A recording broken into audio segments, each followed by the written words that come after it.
Assalomu alaykum, hurmatli tinglovchilar. Men Moliya banki kafedrasi o'qituvchisi Saidov Hayajon Rahmatullayevich, Denov tadbirkorlik va pedagogika instituti Moliya banki kafedrasi o'qituvchisi. Bugungi mavzuimiz zamonaviy moliyaviy qarorlar haqida ketadi. Bunda 3 ta rejani o'z ichiga olgan. Birinchisi uy xo'jaliklarini qabul qiladigan moliyaviy qarorlar, ikkinchisi firmalar qabul qiladigan moliyaviy qarorlar, uchinchisi moliyaviy qarorlarni qabul qilish bosqichlari. Moliyaviy mablag'larni belgilangan yo'nalishda harakatlanishini taqozo etuvchi yoki talab qiluvchi qarorlar, har qanday qarorlar bu moliyaviy qarorlar deyiladi. Moliyaviy qarorlar qabul qilish asoslari nimalarga asoslanamiz? Bozor sharoitida ma'lumotlardan foydalanish natijasida qo'lga kiritilgan iqtisodiy samara shu ma'lumotlarni sotib olish bilan bog'liq bo'lgan xarajatlardan yuqoriroq bo'lmoqligi lozim.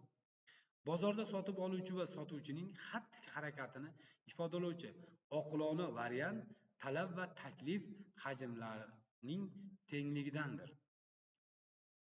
Moliyaviy qarorlar qabul qilish asoslari: o'zgaruvchan xarajatlar miqdorining ko'payishi, ma'lum chegaraga yetgunga qadar mahsulot ishlab chiqarish va uni sotishdan kelgan tushum va foyda hajmining oshishiga olib kelishi mumkin. Maqsad sotish bu realizatsiya. Shu chegaradan keyin esa bu xarajatlarni yanada ko'paytirish hisobidan olinadigan qo'shimcha mahsulot va iqtisodiy samara pasayib boradi. Muvozanat baho va u to'g'risidagi ma'lumotlar ishlab chiqarishni avtomatik ravishda tartibga solishda yetarli darajada xizmat qilishi mumkin bo'ladi. Endi uy xo'jaliklari qabul qiladigan moliyaviy qarorlarga qisqacha to'xtaladigan bo'lsak, odatda tarkibi va hajmi turlicha bo'lgan oilalar uy xo'jaliklari deb ataladi. Endi uy xo'jaliklari tomonidan qabul qilinadigan moliyaviy qarorlarga to'xtaladigan bo'lsak, birinchi navbatda pul mablag'larini iste'mol qilish va jamg'arish to'g'risidagi qarorlarni qabul qilishda to'g'ri qaror qabul qilish eng muhim sanaladi. Ikkinchisi investitsiyalar bilan bog'liq bo'lgan investitsion qarorlar. Uchinchisi moliyalashtirish to'g'risidagi qarorlar, riskni boshqarish, risk boshqaruvi bilan bog'liq bo'lgan qarorlar. Bu to'rtta moliyaviy qarorlarni qabul qilish oilada, uy xo'jaligi moliyasida o'z-o'zidan eng muhimlari hisoblanadi. Shu o'rinda bir narsani ta'kidlashimiz mumkin. Bu moliyat sohasini qisqacha va o'ziga yetarli darajada bilimga ega bo'lgan uy xo'jaligi rahbari o'zini moliyasini boshqarishda qiyinchiliklarga duch kelmaydi.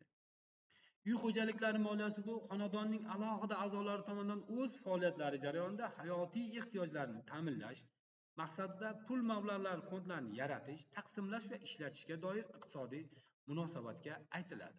Uy xo'jaliklari moliyaviy resurslarni tarkibi, ya'ni oila a'zosining ish haqi, albatta, yordamchi xo'jalikdan olinadigan daromad, tijorat faoliyatidan olingan foyda. Keyingisi mana kreditlarimiz ham olingan kredit, dividendlar, foizlar shaklidagi mablag'lar. Bundan tashqari pensiya, nafaqa, byudjetdan va byudjetdan tashqari fondlardan olingan ssudalar hammasi uy xo'jaliklari moliyaviy resurslari tarkibiga kiradi. Uy xo'jaliklari moliyasining funksiyalari nimalardan iborat ekan? Oilaning turmush ehtiyojlarini ta'minlash funksiyasi, taqsimot funksiyasi, nazorat funksiyasi, tartibga solish funksiyalarini o'z ichiga oladi. Keyingisi inson kapitalini shakllantirish bo'yicha uy xo'jaligi faoliyatining xususiyatlari. Inson kapitalini asrash birinchi navbatda, inson kapitalini shakllantirish, inson kapitalidan foydalanish, oila byudjetini shakllantirish va undan foydalanish, bola tarbiyasi, ijtimoiy funksiyalarni bajarish, oila biznesini tashkil qilish, uy xo'jaligi a'zolarini bozor xo'jaligida yakka ishtirok etishi, uy xo'jaligini yuritish, rekreatsion funksiyalarni bajarish, uy xo'jaliklari bozor xo'jaligida ishtirok etishining korporativ shakllari, xarajatlarni qoplash va oila kapitalini jamg'arib borishni yo'lga solish. Firmalar qabul qiladigan moliyaviy qarorlarga nimalar kiradi? Asosiy vazifasi tovar ishlab chiqarish va xizmat ko'rsatishdan iborat bo'lgan iqtisodiy faoliyat subyekti bu firma deb ataladi. Buni hammamiz bilamiz. Firmalar darajasida moliyaviy qarorlar qabul qilish masalalari bilan shug'ullanadigan moliyaviy sohasi korxonalar moliyasi yoki korporativ moliya deb ataladi. Tovar ishlab chiqarish yoki xizmat ko'rsatish uchun har qanday firma hajmidan qat'iy nazar kapitalga ega bo'lishi kerak. Bino, inshoot, ya'ni qanaqa kapital? Bino, inshoot, mashina, uskunalar va ishlab chiqarish jarayonida ishlatiladigan boshqa zarur resurslar firmaning jismoniy kapitali hisoblanadi, ya'ni mablag'lar. Firmalarga jismoniy kapitalni sotib olishni moliyalashtirish imkonini beruvchi aksiyalar, obligatsiyalar va kreditlar moliyaviy kapital deyiladi. Bularni chizmali ko'rinishda quyidagicha aks ettirish mumkin bo'ladi.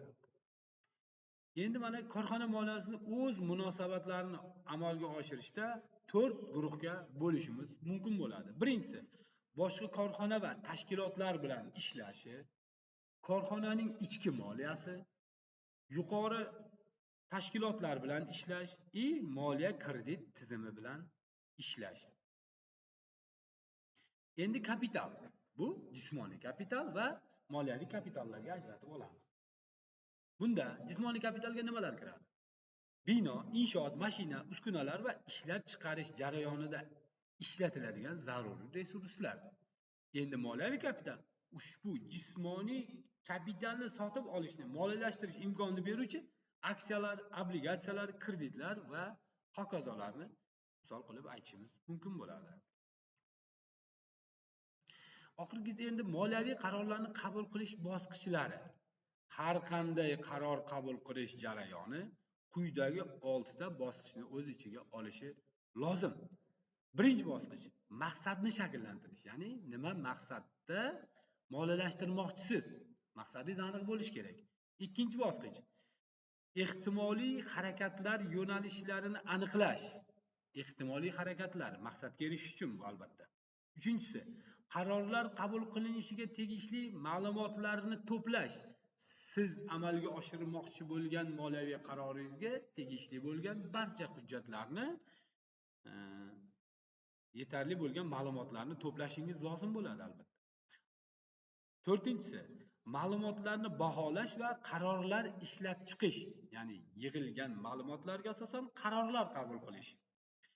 Beshinchisi, qabul qilingan qarorni amalga oshirish, ya'ni siz chiqargan qaror to'g'ri deb chiqargan qaroringizni amalga oshirish.